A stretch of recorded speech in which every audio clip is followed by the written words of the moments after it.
going on, guys, and welcome back for another Madden 23 Falcons franchise gameplay. For those of you who are new to the channel, man, go ahead and do me a huge favor. Hit that subscribe button. I post a lot of franchise gameplays here on the channel, and I would hate for you guys to miss out on a single episode. But for those who've been following this Falcons franchise for a while now, we're now in week number 3 of season 2, and our Falcons are off to a pretty good start, man. We're sitting with a record of 2-0. We are fresh off of a win up against the division rivals, the Tampa Bay Buccaneers. We ended up beating them in that game by a score of 34-24. Definitely was not an easy game. The Buccaneers are much improved from last season. But speaking of division rivals, this is where we have that crazy stretch of our schedule I was talking about where for the next 5 weeks, all we see is division rivals. So you see this week we have the Carolina Panthers that we're going to be preparing for, but also we have the Saints, Carolina again, and then we get to face off against the Buccaneers for the second time. So it's going to be a crazy stretch here. But anyways, another quick look here at our team. Remember, our center Tippmann is actually a superstar player. I just chose to unlock Mr. Hyatt over there. I wanted to hurry up and get abilities on him. Speaking of abilities, DJ Johnson, I don't believe he has abilities. I think he's only a star level player, but we end up moving him from linebacker down to the defensive end spot just because he's not built to be a linebacker. He only has, I believe, like 76 speed or something like that. So dude definitely has defensive line written all over him. So he's going to be our new defensive end. See if that helps out any really. But anyways, on to today's opponent, the Carolina Panthers. Looks like they have a 2-quarterback system right now, but I think that Wentz, he actually might be the backup quarterback just because I see Matt Corral over here with a few more rushing attempts than Carson Wentz does, and definitely has a few more yards in the rushing department as well. Looking at their receiving department, they're currently being led by 2 rookie wide receivers. Well, one's a tight end, and Jordan Addison, the tight end, is Michael Mayers. Looking at their defense, Brian Burns is not only the tackle for loss leader, but he's also the sack leader, so he's definitely going to be a guy that we're going to have to account for. J.C. Horn has the lone interception for the defensive backs. Let's hope that stays that way after this game, but enough with the talking. Let's go ahead and get to the field and take on the Panthers. It's Monday Night Football in Charlotte, North Carolina, and the Atlanta Falcons have flown in to take on their rivals, the Carolina Panthers.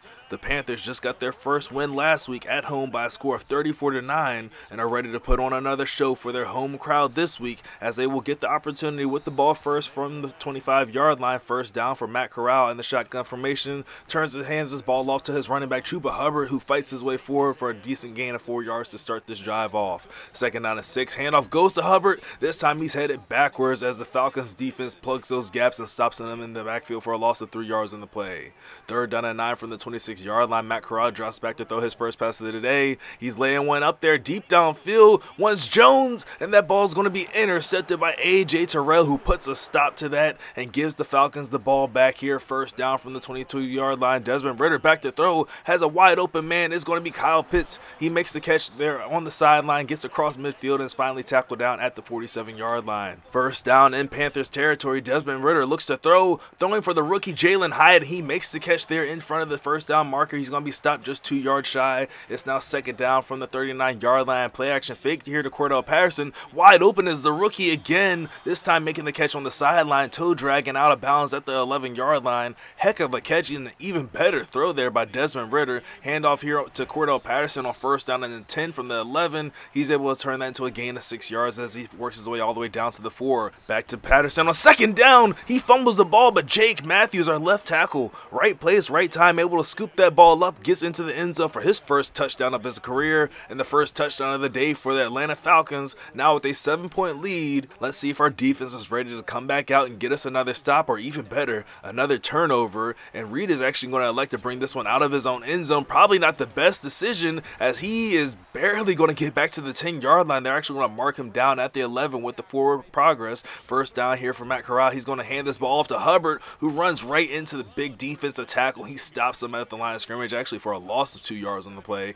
Second down and 12 here for Corral, looking to throw. He's going to be intercepted again for the second time by A.J. Terrell. This time Terrell, he's going to take this one into the end zone himself, turns on the Jets and increases the lead for the Atlanta Falcons, now sitting at 13. Hold up, make that 14. Oh, that was a close one. Definitely thought he was going to come off the edge and block that one, but Younghoe Koo showed some ice in his veins, able to punch that one through the uprights in good. Falcons now have a 14-point lead. Here comes read yet again. Going to bring this one out of his own end zone and get smacked by the backup tight end there. You don't want to do that too often, especially running at a big body like that. He will cause fumbles. First down and 10 here for Chuba Hubbard. Gets his best carry of the day. Gets a gain of 10 yards up to the 28-yard line. First down, right back to Hubbard here on the ground. Hubbard gets through, trying to fight through the tackle, A.J. Terrell, but he's going to be stopped just 1 yard shy of the first down marker. It's now second down and 1 from the 36-yard line. Corral is under center. They need 1 yard for the first down. They hand the ball off to Hubbard. He actually ends up getting 3 as he forces his way up to the 39-yard line for a Panthers first down. First and 10, Corral actually tried to play action fake and keep that one, I believe, but paid the price. Ends up losing 5 yards as he's sacked behind the line of scrimmage. Second down and 15, he checks this one down underneath to his running back who has blockers out in front of him, and Chuba Hubbard turns on the Jets, lowers his shoulder and picks up a first down, getting to the 49-yard line. Quick throw in the flats there to DJ Moore is going to be complete, and boy did Matt Corral get away with almost throwing his 3rd interception of the day. Second and 9, throwing again for DJ Moore, makes the connection there, but man did he get blasted by Richie Grant in the middle of the field, but holds onto the ball to the 35-yard line. Quick throw in the flats to Donovan Peoples-Jones is going to be complete, and Matt Corral is out here playing with fire, already with 2 interceptions on the day. You might want to go back to this ground attack with Chuba Hubbard because you are dangerously close to throwing your 3rd interception of the first half, my guy. First down and 10 is going to be a play action fake. Matt Corral looking to throw, being pressured here from Grady Jarrett. He's rolling out the pocket to his right. He's actually going to take off with this one, and Matt Corral turns that into a nice gain of 9 yards as he's forced out of bounds at the 14-yard line. Second down and 1. Handoff goes to Hubbard looking for the first down. He just needed 1 yard, needed the 13-yard line, got this all the way down to the 12 for a Panthers first down yet again. And this is turning out to be a nice drive so far for the Carolina Panthers. After already throwing 2 interceptions and being down 14 points, they just need to make sure they get something on the board this drive. Handoff goes to Hubbard again. This time the Panthers defense was ready for him, stopping him at the line of scrimmage. It's 3rd down and 4 from the 6. Corral looking to throw, looking in the flats there for his tight end Addison, or his receiver Addison. He makes the catch and has the first down to the 2-yard line. First down and goal. Corral under center. You're thinking it's going to be a handoff, and so are the Falcons defense as we stop him in the backfield. Preston Smith knifing through, stopping him for a loss of a yard on the play. The ball now sits at the 3-yard line for second down and goal. It's going to be a play action boot here from Matt Corral, rolling out the pocket to his left, throwing late on the run, and that one didn't even stand a chance for DJ Moore to get that ball. Third down and goal from the 3-yard line. Corral looking to throw, going for the end zone for DJ Moore. This time he's able to connect with his superstar receiver, gets into the end zone for the first Panthers touchdown, and that extra point field goals make this just a 7-point lead for the Atlanta Falcons, and the Panthers find themselves right back in this game. Now it's time for Desmond Ridder to come back out here and show us what he can do. First down from the 25-yard line. It's going to be a handoff to Cordell Patterson, who finds some open running room off the left side, has the first down, and look at Cordell Patterson. In his old age, Cordell Patterson is still a valuable piece on this offense. Granted, I'm still looking and hoping I can find that future star, new star running back for the Falcons, but in the time being, man, I'm perfectly fine with having Cordell Patterson on the field and handing him the ball every now and then as he picks up the first down to the 42-yard line there. 2-minute warning here in the second quarter. Man in motion is going to be Jalen Hyatt. Gets the jet sweep there with Cordell Patterson out ahead of him blocking. Look at Hyatt into some open field. He's going to be forced out of bounds at the 16-yard line inside the red zone. 4 for 4 passing for 93 yards for Desmond Ridder. This is exactly the stat line I like to see. Make it 5 for 5 and 1 touchdown as he ends up finding Justin Ross in the back of the end zone. Going up high is baby Julio and coming down with it, giving the Falcons a 14-point lead yet again. And I don't know, man. I just feel like drives like that hit a little bit different. It's almost like a gut punch to your opponent. Like, yeah, you put points up on your last possession, but it took you 17 plays to do it. We just did it in 5 and just punched it into the end zone with huge chunk plays. So it might just like speed you up a little bit more, make you run some plays that you're not really comfortable with doing, as Matt Corral's passes complete to Donovan Peoples-Jones on first down, gain 7 yards. Second down and 3 here for Matt Corral. Drops back to throw, has a nice pocket, and his offensive line is holding up, allows him the time to go all the way downfield for a wide open receiver. It's going to be Addison making the catch, and oh my goodness, Jordan Addison just burns the man-to-man coverage with the safety help over top, and the Panthers put it into the end zone in 2 plays. So there you go right there, man. He felt the pressure from how we got into the end zone with our team so quickly, and he answered the call and got there in 2 plays. But now on offense, we're not going to look to rush things too much as we're under the 2-minute mark here in this game. We want to score, but we don't want to leave too much time for another answer, another miracle 2-play drive for the Panthers. And this is going to be another huge chunk play to Jalen Hyatt. Makes the catch on the sideline, ducks out of bounds at the 43-yard line, saving 45 seconds on the clock and all 3 of our timeouts. So we still have the ability to run the ball, and Cordell Patterson just finding lanes all over the place, picks up the first down, and there goes our first timeout. We still have 2 left. It's 1st down and 10 here for Desmond Ridder, scanning the field, throwing deep for Jalen Hyatt, and yeah, that one's definitely going to be a throwaway. The pressure was coming through, made a smart read there. It's now 2nd down and 10 for Desmond Ridder, looking to throw again. This one is going to be complete to Justin Ross. He makes the catch there on the sideline, gain of 7 yards. It's now 3rd down and short here with 30 seconds left. Desmond Ridder looking for Kyle Pitts, and that one was just nowhere in sight. We're going to go ahead and just call on Young Wei Koo to kick this one through the uprights. I could go for this one, I believe, with league rules, but I just said, you know what, a 2-score lead is a 2-score lead, whether I get it into the end zone or kick the field goal. Plus, the Panthers have 3 timeouts. I want to see if he's going to do something. You know, this is the time where I say there's enough for someone to either do something great or do something stupid and have themselves down by even more points. 1st down and 10 is going to be a play-action fake here for Corral. Looking to take a shot deep downfield, looking for DJ Moore again in single coverage there, but that one's going to be broken up. Casey Hayward on the coverage there, able to swat that ball down. 2nd down and 10 here for Corral. Pressure's on. Hizzy released that ball and somehow completes it there to Donovan Peoples-Jones, even though AJ Terrell was all over him. I thought for sure that was either going to be a pass breakup or an interception. Lorenzo Carter chasing down Corral here on 1st down, but he's not able to get him. Corral's into the open field and runs right into Richie Grant, forces the fumble and then scoops it up on his own. Grant laterals the ball to Hawkins. Hawkins is across midfield, and he's going to be brought down at the 47-yard line. I think I went the wrong way on that, man. If I would end up going to the right, we might actually end up housing that. That would have been a hell of a play. Like I said, man, just enough time on the clock just for you to do something stupid. I don't know why he did not just slide down. Like, you weren't going to go all the way with Corral. At worst, at best, you're just glad that your quarterback is still able to be in this game, as Richie Grant just freaking smoked him. It's now 2nd down and 10 here to start off the second half, and the Falcons start with the ball. Desmond Ridder tries to take off for this one as he didn't like anything he saw downfield. He's unable to get anything, just going to be stopped at the line of scrimmage. 3rd down and 10, in danger of this drive ending. Ends up finding Kyle Pitts underneath on the drag route, and Kyle Pitts does what he needs to. He's there. He's the nice little safety valve there for Desmond Ridder, man. Everything else broke down, so we said, you know what, Kyle Pitts, please do something to bail us out. Picks up the 1st down, and oh man, Ross just got smacked there after he gained 6 yards. 2nd down and 4, though, from the 42-yard line. Handoff goes to Cordell Patterson, who's following his blockers and gets this ball all the way up to midfield for another Falcons 1st down. Shotgun formation from midfield. It's going to be a jet sweep to Jalen Hyatt, who has the blockers, cuts this one upfield with 1 man to beat. Hyatt ends up shoving that tackler off, but he's going to be chased down from behind, but has the 1st down to the 32-yard line. 1st down and 10 for Desmond Ridder. Hands the ball off to Cordell Patterson. Patterson's following his blockers, breaks the tackle there from a corner, and turns on the Jets. Cordell Patterson punches this one into the end zone, and the Falcons now have a 16, make that a 17-point lead as Young Wei Koo just gets leveled. Oh man, I understand this is a rivalry game, but come on, man, you can't be attacking the kickers. Koo is going to kick off from midfield here, see if we can pin the Falcons deep or make something happen. He actually is going to return this one with Laviska Shenault as Shenault gets stopped at the 12-yard line. But yeah, that was a huge drive for our Falcons to come out in the second half, punch it into the end zone, give us a 3-score lead, and even more pressure put on the Panthers offense now. You can't really go to that running attack as much as you were before with Chuba Hubbard, because now you're going to be faced against the clock, and Jalen Hawkins steps in front of a Matt Corral pass and has another interception. Now the Panthers find themselves backed up into a dark space where, honestly, any points on this drive right here puts them away. A touchdown, in my mind, locks and seals the door. It's now 1st down and goal from the 8-yard line. Handoff goes to the backup running back, Algier, who's trying to power his way forward, gets across the 5-yard line, is going to be brought down at the 4 for a gain of 3 yards. 2nd down and goal right back to Algier, and Thomas, the linebacker, ends up knifing his way through there, stops him in the backfield for a loss of 2 yards.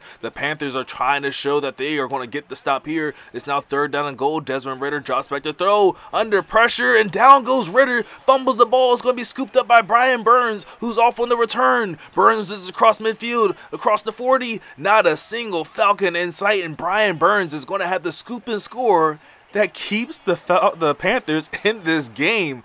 Oh my goodness, how lucky can you get if you're a Panthers fan, and how unlucky can you be as a freaking Falcon, man? Not only did we give up the sack, like I said, any points on that drive I was perfectly fine with, so I thought that taking the sack was a good idea there. I wanted to throw that ball to Kyle Pitts on that play, but he just got freaking bumped like crazy on his route, so I thought, you know what, the defense is closing in on me. I don't want to risk a throw out a sack animation that gets intercepted. I'll just take the sack, take my 3 points. But no, EA says, yeah, you're going to fumble this one. He's going to scoop and score, and it's going to be back to a 10-point game. Now 3rd down and 8 here for Desmond Ridder, who still has not turned the ball over with the interception. He ends up finding Drake London there all the way up to the 44-yard line. Only missing on 2 passes so far in today's game is Desmond Ridder. He has literally been on fire in this game. Throwing here on 1st down and 10, and that's going to be an incompletion. Actually, number 4, I read that wrong, as he had only 3 incompletions before that 4th one there. 2nd down and 10, he has to hand the ball off to Cordell Patterson, gets a gain of 4 yards.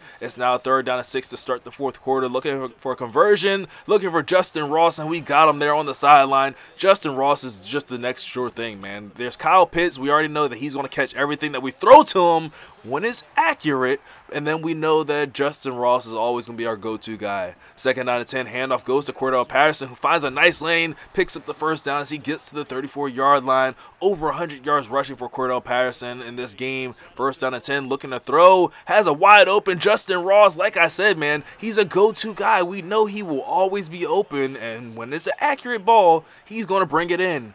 1st down and goal, shotgun formation. It's going to be a jet sweep here to Jalen Hyatt. Gets a beautiful block there from Cordell Patterson and punches us into the end zone again, bumping that lead up to 16. And after the Young Wei Koo field goal is up and good, making a 17-point lead for the Falcons again. And now we're just playing that clock game. I mean, there's still enough time for something to happen, but honestly, I don't see Matt Corral leading his team down the field to get into the end zone, at least not 3 times in a row, and I'm definitely not betting against my offense. The way that we've moved the ball on the ground and through the air, we're just non-stop, man. There's nothing that can stop us. The only thing is EA with those random fumbles. It's now 2nd down and 1 from the 34-yard line. Hurry up offense here for the Panthers. Corral drops back to throw, ends up finding Jordan Addison on the exact same route, has the 1st down, getting to the 47-yard line. And on defense, man, we're just worried about keeping everything in front of us. They want to take that underneath stuff, fine, but they're eventually going to have to go downfield, and when they do, that plays right into our hands as Jalen Hawkins gets his 2nd interception of the day, and the Falcons take over with possession of the ball from the 26-yard line,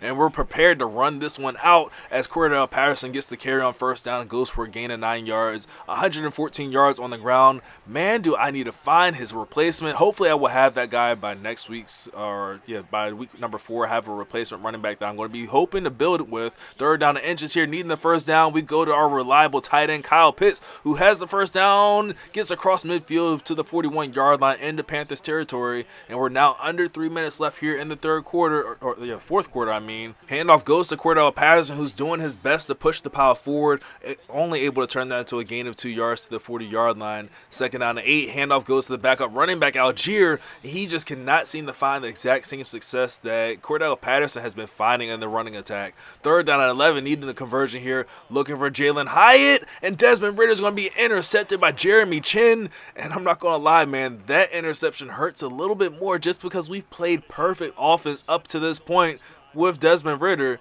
and that's his 1st interception of the day. That's literally his 1st major mistake, and I just got into the habit of trusting his arm a little bit too much there. I thought that he'd be able to have enough power to get it there before the safety was able to get there, but man, shout out to Jeremy Chin with his closing speed. It's now 1st down and 10. Corral's taking a shot deep downfield, and we could have gone for the interception, but Donovan Peoples-Jones is freaking tall. I could just see him going up top with AJ Terrell. We swatting that ball to the ground. 2nd down and 10. Corral rolling out of the pocket to his right. Is he going to take off with this one? No, he's going to throw on the run, and that one lands 5 yards away from the closest receiver. 3rd down and 10 from the 36-yard line. Under pressure is Corral, and down he goes as Hall comes through for his 1st sack of the day. Hurry up offense here on 4th down and 17 from the 29-yard line. Corral staying back in the shotgun formation. I don't know why he's going to go for this, but I mean, shout out to you. Go ahead and do what you want to do. We're playing coverage. Corral steps up in the pocket looking for Peoples-Jones, and he gets blasted by Richie Grant. Matt Corral, why would you set your your guy up like that. You already got hit stick yourself by Richie Grant. You know the power that man possesses. Why would you put one of your teammates through that? But after the turnover and downs, we're just going to go ahead and knee this one out. And the Falcons will move on to 3-0 on the early season, and actually 2-0 in the division. That's our second division win. Our last one, if you weren't paying attention, was up against the Tampa Bay Buccaneers. So leave a like on the video if you guys enjoyed. Make sure you subscribe for more Falcons franchise gameplays. And I will catch you guys in the next one. Later.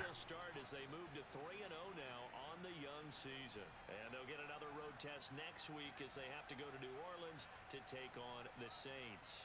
Meanwhile, for Carolina, they'll fall to 1-2, and they'll try to get back on the beam next week as they'll head to Tampa to take on the Bucs.